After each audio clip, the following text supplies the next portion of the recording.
What's up guys, how are you everyone? I hope everybody is well. Today I have a Dodge Ram. This car have a problem airbag light and fault is passenger seatbelt anchor pretensioner deployment control circuit open. Fault code B007A.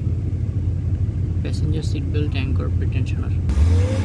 Today I will show you passenger seatbelt anchor pretensioner location. Okay, see, this is a passenger side. Here is a seat belt, and remove this cover. Okay, and here you can see this is the wire, and this is the anchor pretensioner. See, this one, this thing, this one. Here is the wire. Before, I think anybody cancel this system, that's why they put wrong resistance. So this is the location, anchor